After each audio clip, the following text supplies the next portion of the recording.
Sveiki, sveiki bičiuliai. Štai mes ir vėl kelyje. Turbūt pamenate, kad praeitoje serijoje mes lankėmės Oberzalcberge ir lankėme erelio lizdą esantį ant Kelšteino kalno. Na, o po to mes pernakvojame kempinge ir štai šiandien jau vykstame į namus arba link namų pro Čekiją ir Lenkiją, bet pirmiausiai važiuojame pro Austriją.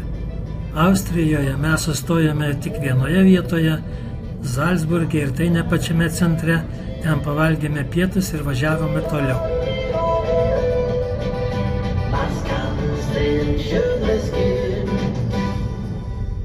O čia jau Čekija.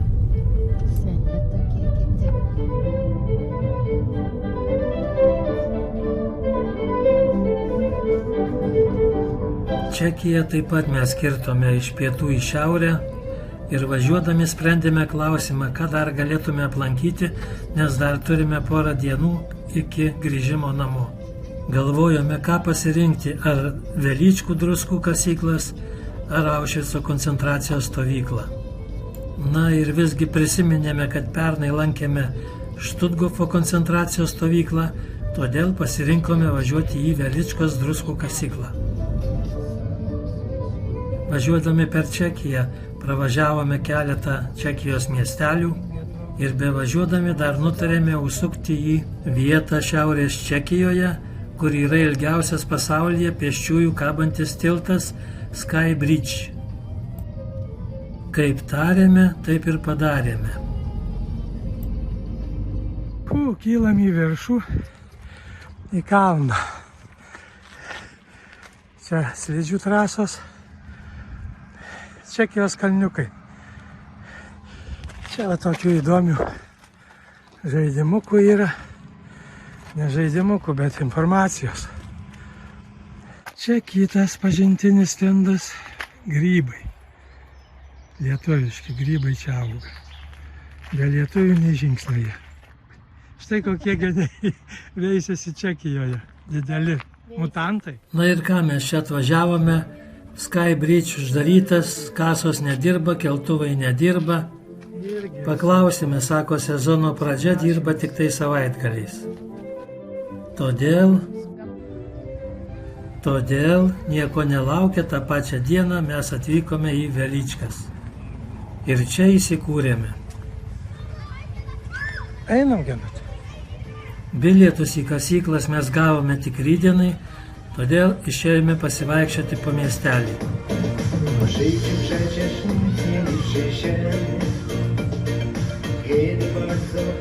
Velyčka yra nedidelis Lenkijos miestelis, čia gyvena apie 30 000 gyventojų, bet čia yra garsios druskų kasyklos, į kurias kas metai suplūsta labai daug turistų.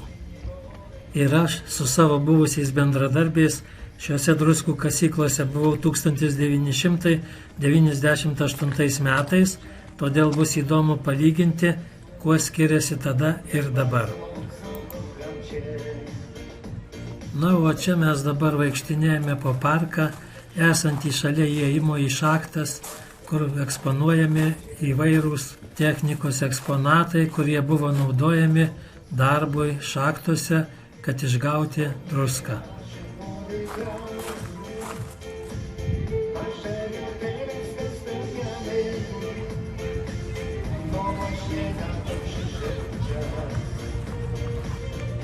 Štai tokios masės žmonių lanko Velyčkos druskų kasyklas. Labas rytas. Išaušo nauja diena ir mes atvykome aplankyti druskų kasyklos šachtas.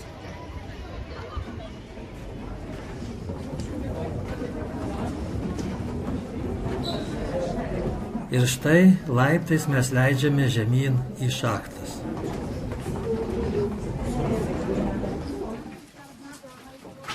Įveikę 380 laiptelių mes nusileidžiame į 64 metrų gylį po žeme.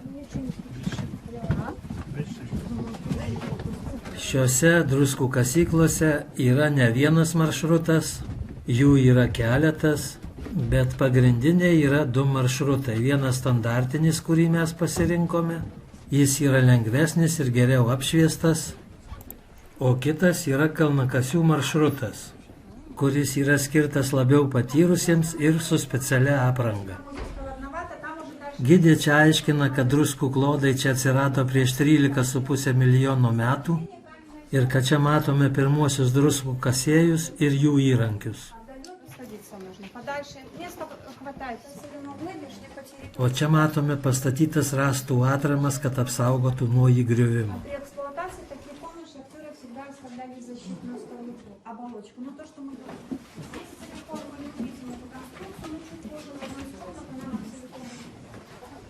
Einame toliau.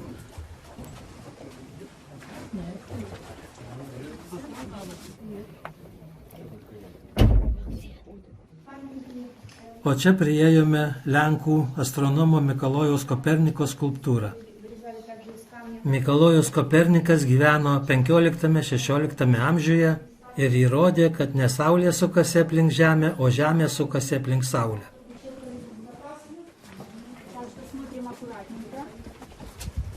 Na, o mes einame vis tolyn ir tolyn.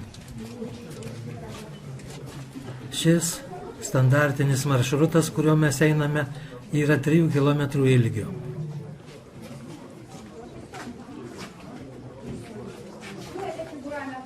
Čia mes priėjome figūras, kurios pagamintos pagal Lenkų legendą.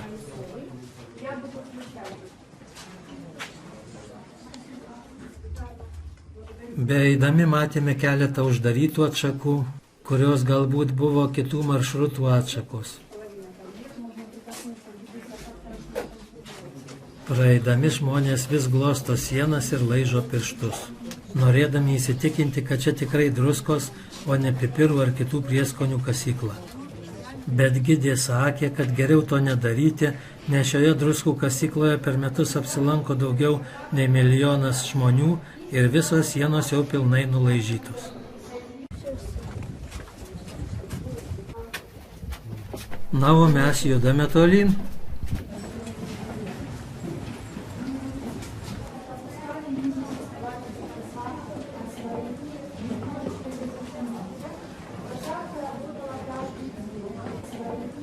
Na, o čia matome, kaip šachtininkai dirbdavo kažkada tai anksčiau. Matome, kokius vežimėlius naudodavo, bačkas ir net arklius. Ir tik galima įsivaizduoti, kokį stresą patirdavo arkliukai, kai juos leisdavo virvėmis į šachtą.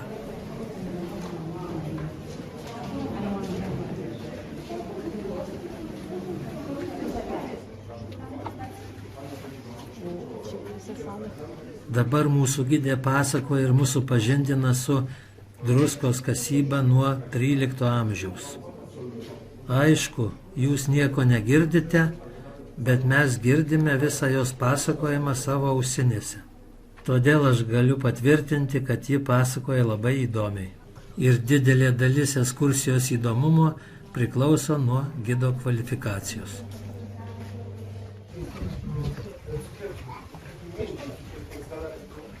Доставал каких-то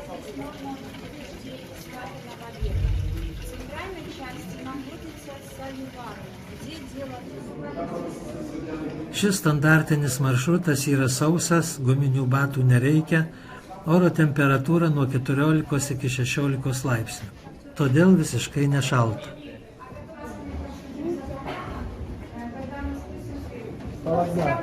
Na, o laiptai vedė mus vis gilyn į požemius.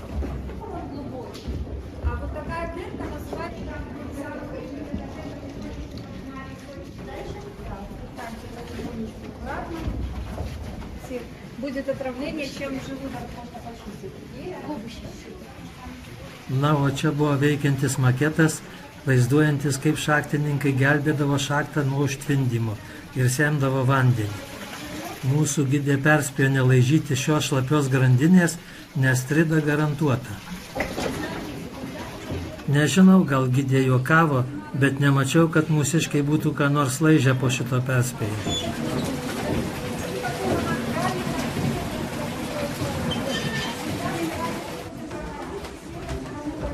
Na, mes jau 90 metrų gylyje ir visi einame į priekį. Ir priėjome kambarį, kuriame būdavo atsiskaitama su šachtininkais už jų atliktą darbą.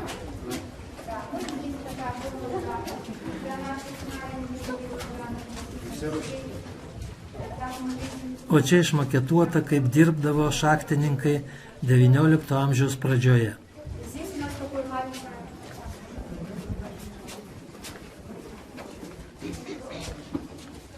O čia Švento kryžiaus koplyčia, pastatyta XIX amžiaus pradžioje. Čia šachtininkai meldėsi, kad neužgriūtų ir kad neužtvindytų vanduo. O šis altorius ir kryžius pagaminti XVII amžiuje.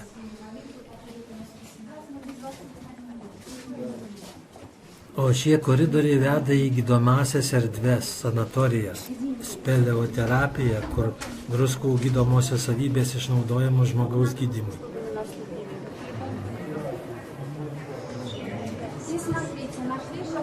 Ir štai mes priėjome Šventosios Kingos koplyčią.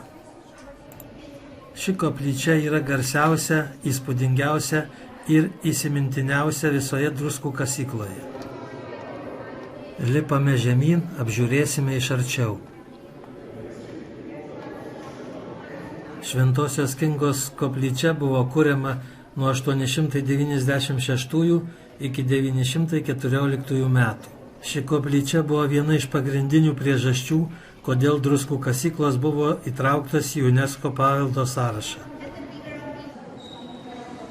Koplyčia yra labai didelė, jos ilgis 54 metrai, plotis 18 metrų, o aukštis 12 metrų. Čia viskas padaryta iš druskos, ir grindys, ir sienos, altoriai, skulptūros, ir netgi sietynai iš druskos kristalų. Mediniai yra tik suolai. O pagrindinėme altoriuje stovi Vengrijos karalaitės, Lenkijos kunigaikštienės, Šventosios Kingos skulptūra.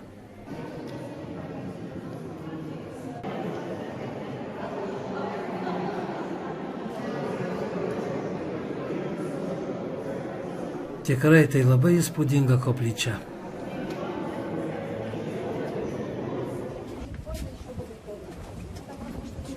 O mes vėl einame tolyn.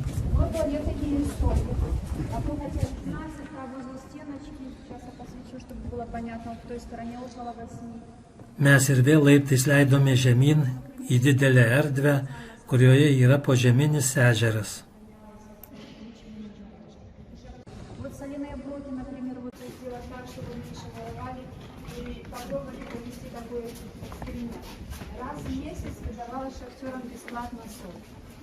Таким образом, сколько на ладошке соли помещалось, столько шахтер на вынести. А там, когда вверху разгружали, опускали пустые. На сегодняшний день туда нас выпало... Ir vėl einame tolyn.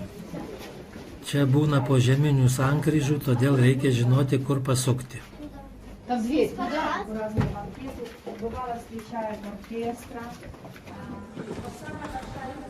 O čia priėjome vėl didelę erdvę, pavadinta Michalovičiaus vardu, ir įdomi savo masyviomis kolonomis konstrukcijomis bei iš druskos pagamintų šviestuvų.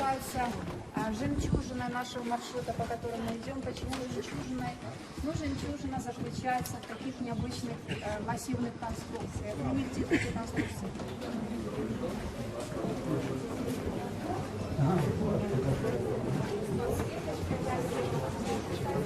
Na, o čia priėjome didelę patalpą, kurioje galima pailsėti, atsigerti kavos, užkąsti ir po to su naujomis jėgomis vėl judėti tolyn.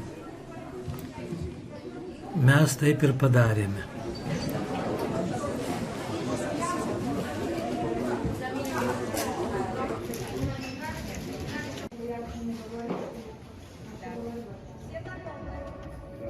Na, o vėliau stačiais laiptais mes nusileidome į erdvę tuštumą, kur buvo požeminis ežeras ir grojo muzika. Tarp muzikos garsų girdėjosi, kaip dirba šachtininkai.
O mes lipame dar žemyn.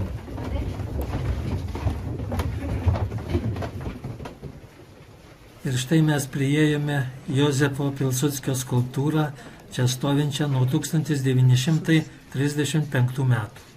Gidė mums pasakojo, kaip Lenkijai svarbus Pilsudskis, kad jo kūnas palaidotas Krokuvoje, o širdis Vilniuje. Na, bet mes lietuviai Pilsudskio nuopelnus vertiname labiau kontroversiškai. Польского генерала Йосипа Пилсудского. Я вам только хочу прочитать слова. Здесь написаны слова, эти слова считались девизом генерала. Почему хочу прочитать? Потому что они с большим великим смыслом. Быть побежденным и не упасть – это победа. Победить и сесть на лавры – это поражение. Ну, такие слова можно применять каждый в жизни для сердца, душой. Ну, для души, для сердца выбирали очень важно. Mes leidžiamės dar žemyn.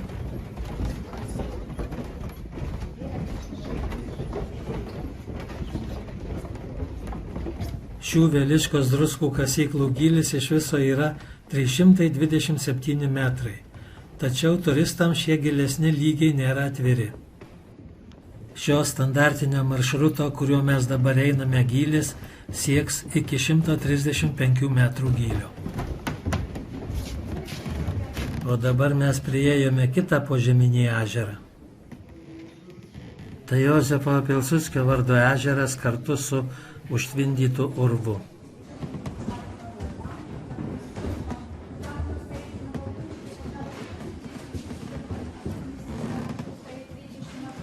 Tai vėlgi labai didelė ir graži požeminė erdvė.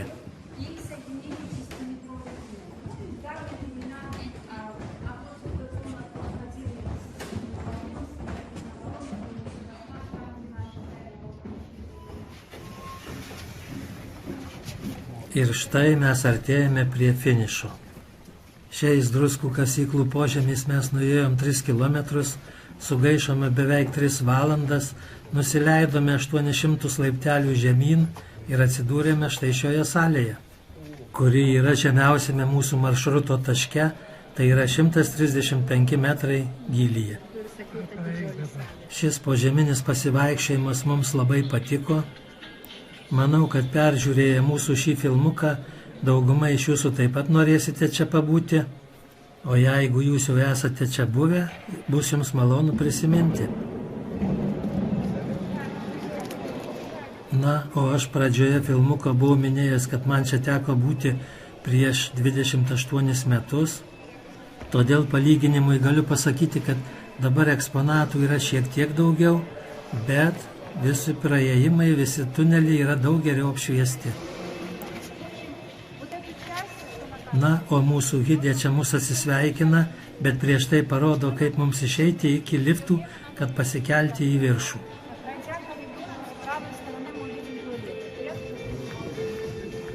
Dabar mes keliaujame link lifto, keliamės aukštyn ir išvykstame į Lietuvą, namo.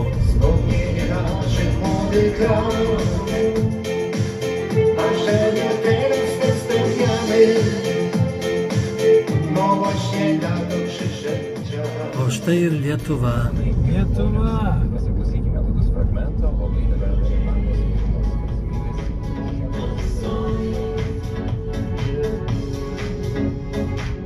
Aš negaliu būti aš, bet gal aušra sugrąžintų mane į tavo.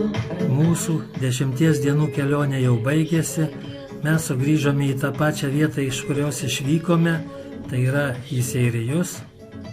Nors aplankėme ne visus objektus, kuriuos buvome numatę, bet visada tai būna, kad mes užplanuojame daugiau, negu galime įveikti. Šiuo metu mes jums tariame iki sekančių kelionių ir siūlome dar pasigrožėti šios kelionės akimirkomis. Iki.